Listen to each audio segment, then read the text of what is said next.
Another Council of the Nerds. My name is McKinnon Lloyd, and this is my buddy Matt Rigoli. He's a fellow nerd in the Council. Today the video is about how to play League of Legends for beginners. I'm not super good, but I've played a little bit. Matt, though, is pretty dang good. And Incredible. Yeah, incredible. Just amazing. He's taught me everything I know. So both of us are pretty bad. I would say we're like okay. I don't know, maybe not even that far. But basically, there's some things that we wish we'd known when we started playing League of Legends. And so in this video, we just wanted to talk about some of the things that we just really wish someone had told us before we started playing. So let's just get started. Alrighty, League of Legends basics, and I'm showing you just on the toggle tool because I couldn't see it in the original video. So here are my abilities. I've got Blinding Dart, Move Quick, and Toxic Shot. So the champion that I'm playing with is Teemo. And so Teemo is basically just a little guy. He shoots darts, and he's good at doing a lot of damage using poison. So something you need to know is what ability you want to choose first. So I'm going to click on this little arrow, and that'll give me Blinding Dart. And what I can do is I can use that to blind different champions so they can't hit me as effectively. Here is your store. This is one of the most important parts of the game because buying the right items can be the difference between winning and losing. So at the top you see this little thing called starting items. So I've got a Doran's ring, a health potion, and a warding totem. So you always want to get this. It's free, so you might as well get it. And you use it to set up wards throughout the game, and you'll see that more.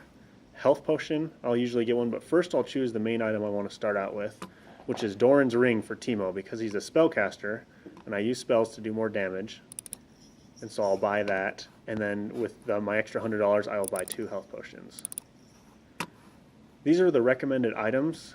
Items build into other items, but starting items don't always. So like here's an early item, you can see that, called Haunting Guise. You can see there's 2 items that build into it, so I can buy those anytime I have the money.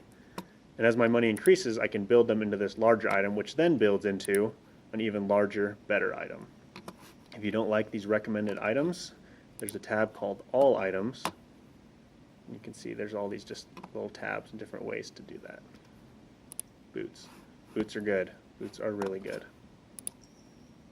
If you can build the right items and you can get your items built up quickly, I mean, you can win really quickly. It turns the game around. Get as much money as you can so that you can build good items, and those items will completely change the game. Actual game that we played. So, you know, we've talked about it a little bit, but just a heads up, me and McKinnon, we're all right, but we were not great at League of Legends. But this is just going to be some of the basics, some of the stuff that I wish I had known when I started out. So here we've got our character screen, and if you look, you can see each character, and you can see the special abilities that they've got here at the bottom. And so as you look, you see that some have different abilities, and there's one ability you want to look for called Smite. And if you see someone with Smite, you know automatically that that person is either really inexperienced or they're the jungle. So we're going to talk more about roles later, but just so you know, that can give you a heads up. Starting out is really simple. We talked about some of the basic items that you want to have.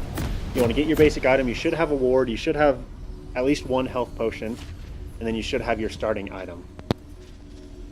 And so you should basically be ready to go to your lane.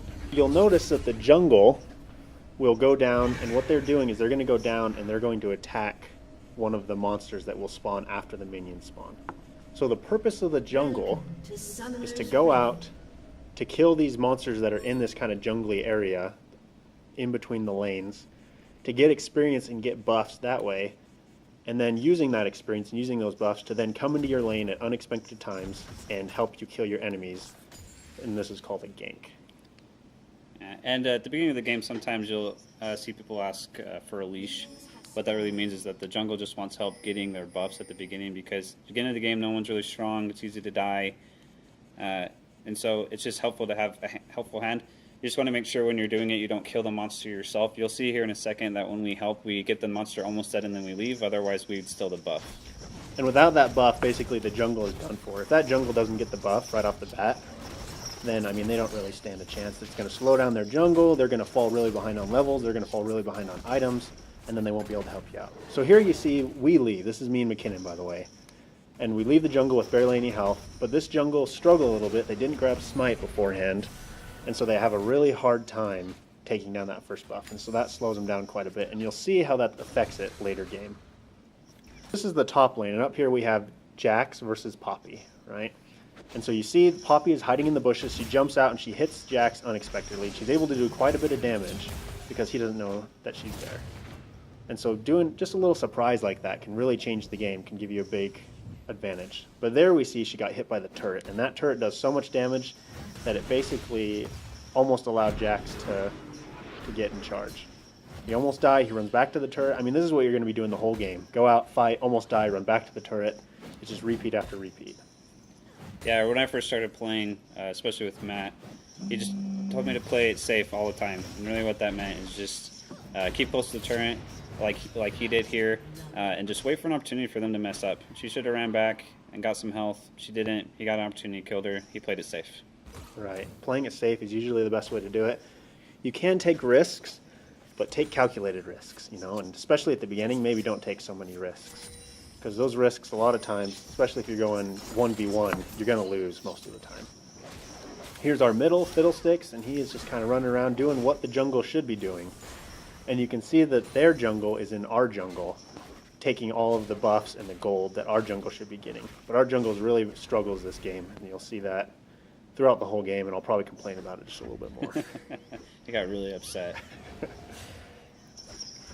Here we are fighting on bottom, and you notice, you know, they're pushing so hard, they're really aggressive. And so what we do is we just go back to the turret, and we stay at the turret, we stay by the turret. Because as long as we're by the turret, you know, there's a measure of safety. Once you get out past that turret, you don't know who's going to come up behind you. You don't know if they're going to be able to close with you, slow you, keep you from getting home. And so if you're struggling, stay by that turret. I mean, that turret will keep you safe. See, watch this. He comes out, he tries to fight, leaves the turret, he's dead.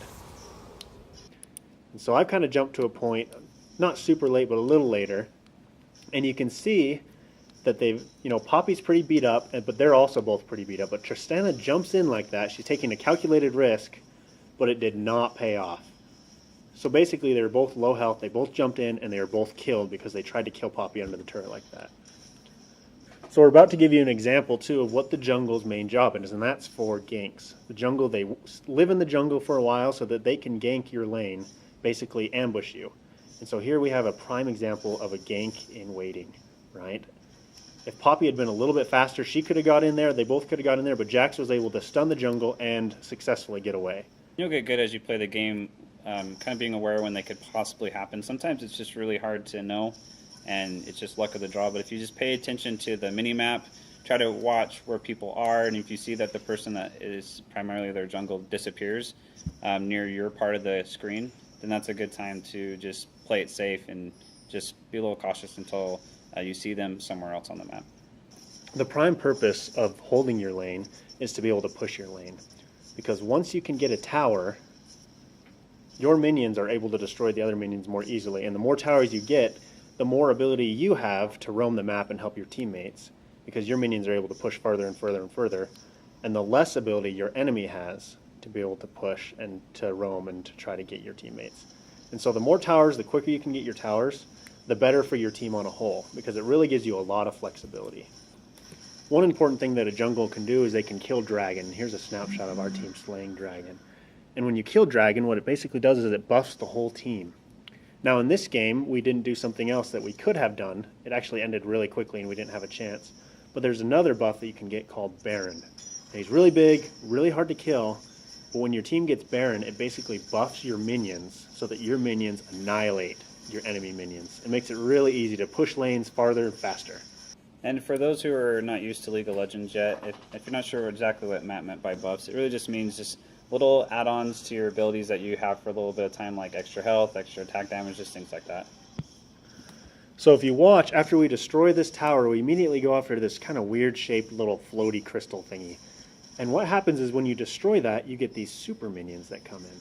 And these super minions, I mean, they're just another way to help push the lane quicker. They beat the enemy minions. And so as soon as you can get these kind of outlying towers, you can hit those inhibitors, and you can start getting super minions spawned. One thing to know about the inhibitors is that they do respawn. So if you get an inhibitor and then you have to pull out and you're gone for a really long time, those inhibitors will respawn, and so you'll eventually lose track of having those super minions. The towers never respawn though, so that is one advantage. So unfortunately, if now here's a super minion here, by the way, but unfortunately, if you do have to get pushed back, you don't have to refight those towers, which is good. And with all the inhibitors down, you start taking down these towers that kind of defend the Nexus. Once you kill the Nexus, you're going to win. And so, as you can see, our team is just about to get in there and finish it. We're taking down that last tower, and they surrendered. Woo! I mean, we like killing the Nexus. We'll take a surrender. That's okay. But we'd rather kill the Nexus and kill him a few more times. I don't know. So, thanks for watching. We hope you like and subscribe our video. We hope this has been instructional for you. If you have any questions, comment down below. And if necessary, we'll make another video helping with even more questions.